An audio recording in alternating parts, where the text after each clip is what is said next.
बचपन में जब हम स्कूल में नेशनल एंथम गाते थे तब मन में कोई सवाल नहीं था, बस एक फुल स्टॉप था। बड़ों ने कह दिया कि सिंध अब हमारे पास नहीं है और हमने भी उसे सच मान लिया। पर आज जब मेरी बेटी स्कूल से आती है और वो मुझे वही ये नेशनल एंथम गा के सुनाती है और जब वो लाइन आती है पंजाब सिंध गुजरात मराठा, तब कल का फुल स्टॉप आज का सबसे बड़ा सवाल बन जाता है कि क्यों नहीं है। कल जब वो बड़ी होकर मुझसे पूछेगी कि हम सिंधी हैं मम्मी, तो हमारे पास सिंध क्यों नहीं है, तो इस माँ के पास क्या जवाब होगा। तो उसी पर मैंने कुछ लिखा है कि जो छूट गया उस अतीत की अब हमें कोई चाह नहीं, पर जो आज हमारा अपना है क्या उसमें हमारी कोई राह नहीं। इतिहास गवाह है अगर पर्शियंस स को ह न कहते तो आज हम सब इस देश को सिंधुस्तान ही कहते। जिसके नाम से ये हिंदुस्तान है उसी हिंदुस्तान में आज हमारा कोई कोना क्यों नहीं है। हम जहाँ भी गए वहाँ के रंगों में ऐसे समा गए, गुजरात में गुजराती, महाराष्ट्र में मराठी, सबके होकर मुस्कुरा गए। पर सबको अपनाते अपनाते आज एक कड़वा सच सामने आया है, हम खुद को भूल गए, हमारी अरबी लिपि ने दम तोड़ा है। हमने क्या पाया है शायद किसी को नहीं पता कि इस देश की सुरक्षा में नाम हमारा भी आता है। सरहद की हिफाजत के लिए आज भी जवान सिंधी सीख कर जाता है।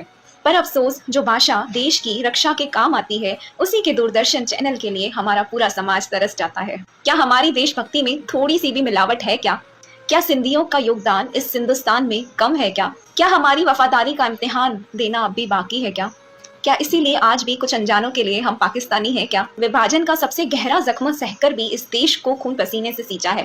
व्यापार हो या बलिदान, हर पन्ने पर नाम हमारा आया है।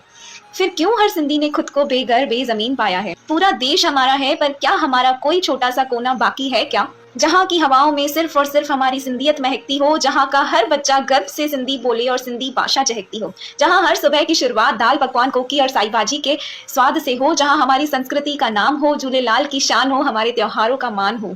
क्या हिंदुस्तान में ऐसा कोई कोना नहीं जो हम सिंधियों की असली पहचान हो। चाहे रहे वहाँ कोई भी, पर क्या उसका नाम हमारे वजूद से नहीं जुड़ सकता। क्या इस मिट्टी की किसी एक चौखट को सिंध या सिंधु नगर का नाम नहीं मिल सकता। कसूर हमारा ही है कि हमने कभी अपने हक के लिए आवाज नहीं उठाई, शांति से हल निकालना सीखा, कभी तोल मोल या झगड़ा नहीं किया। पर अगर आज हम खामोश रहे तो कल के बच्चे यही सवाल पूछेंगे कि जब पहचान मिट रही थी तो हमारे बुजुर्ग क्यों चुप रह गए। हिंदुस्तान में क्या एक छोटा सा कोना सिंधियत की मिठास के नाम नहीं हो सकता क्या, जहां हम अपना एक छोटा सा सिंध बना सकें। क्या वो मुकाम नहीं हो सकता।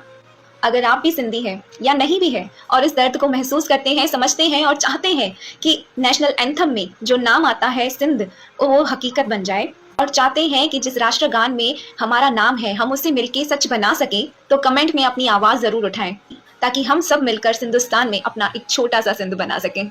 जय झूलेलाल, जय हिंदुस्तान, अमर रहे हमारी सिंधियत और आबाद रहे हमारा हिंदुस्तान।